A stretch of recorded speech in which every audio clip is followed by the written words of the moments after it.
Selamat datang saudara-saudari. Kita bersambung mengenai nombor 2, roh jahat. Ya, roh jahat tahu masa depannya. Ya. Bila Yesus menemui 2 orang yang dijangkiti oleh roh jahat, ya, apa mereka buat? Dalam Matius babak 8 ayat 29. Kita mendengarnya.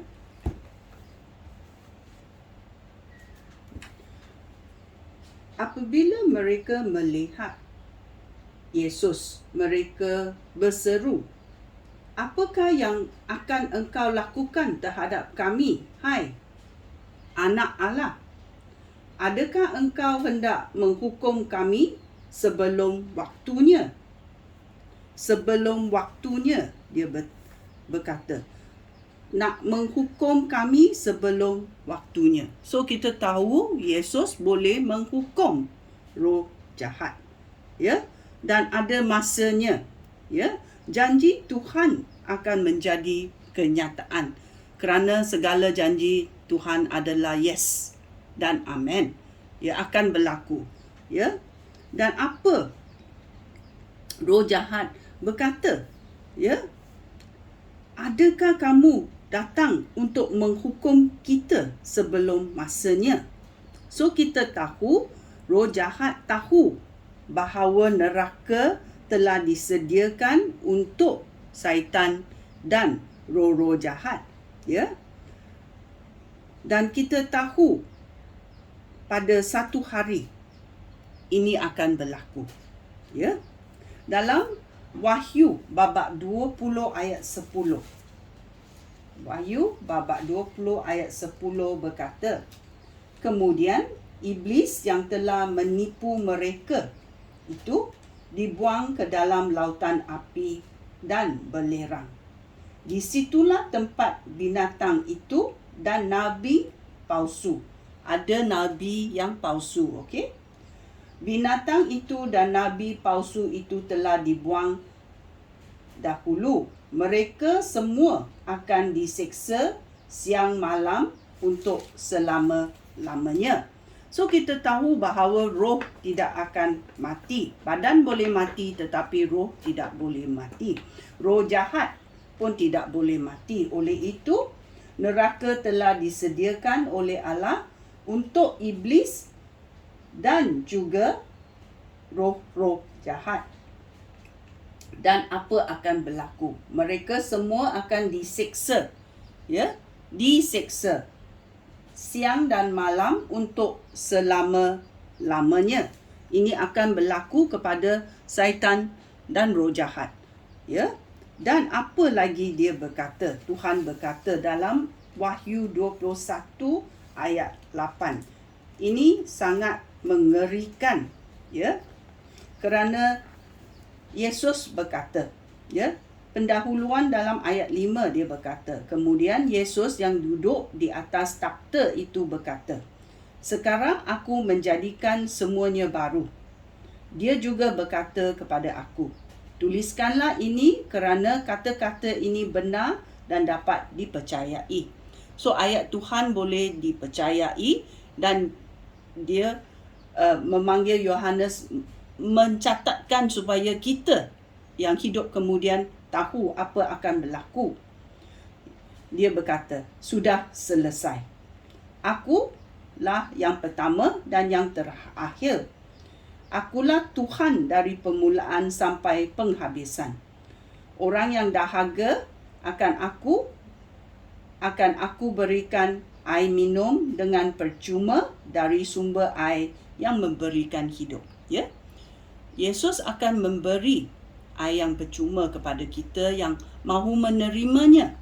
Ya, sesiapa yang menang akan menerima hak ini daripada aku. Aku akan menjadi Allahnya dan dia akan menjadi anak aku. Yesus bercakap, ya, apa akan terjadi kepada orang yang menerimanya. Kepada orang yang tidak menerimanya, dia tertulis dalam ayat 8. Tetapi pengecut, pengkhianat, orang yang melakukan perbuatan cabul, membunuh, orang yang lucah, orang yang mengamalkan ilmu gaib, menyembah berhala, dan semua pendusta akan dibuang ke dalam lautan api dan belerang yang bernyala-nyala, iaitu kematian tahap kedua. So, orang yang dijangkiti oleh roh jahat, yang dipengaruhi oleh roh jahat, orang yang tidak mau menerima penyelamatan Yesus Kristus, orang yang membuat pengkhianat, orang yang membuat cabul, orang yang membunuh, orang yang lucah, orang yang mengamalkan ilmu gaib, yang menyembah berhala dan semua pendusta akan ada hari seperti roh jahat. Mereka akan dibuang ke dalam lautan api dan belerang yang bernyala-nyala, iaitu kematian tahap kedua. Ini akan berlaku kerana dikatakan oleh Tuhan. Dalam Wahyu babak 20 ayat 15 berkata,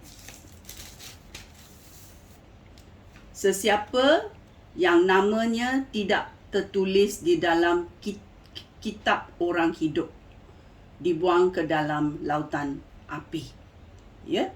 Ini adalah ayat yang paling sakit dalam Alkitab, kerana dia berkata sesiapa, iaitu mengenai manusia, sesiapa yang namanya tidak tertulis di dalam Alkitab orang hidup dibuang ke dalam lautan api. Kita tahu bahawa Yesus penyelamatan manusia dan dia hidup, itulah kita hidup. Oleh itu nama kita akan tercatat dalam kitab orang hidup. Kalau nama kamu tidak tercatat dalam kitab orang hidup, maka kamu akan dibawa ke dalam kegelapan. Roh kamu, bila kamu mati, roh kamu akan diberi kepada kegelapan.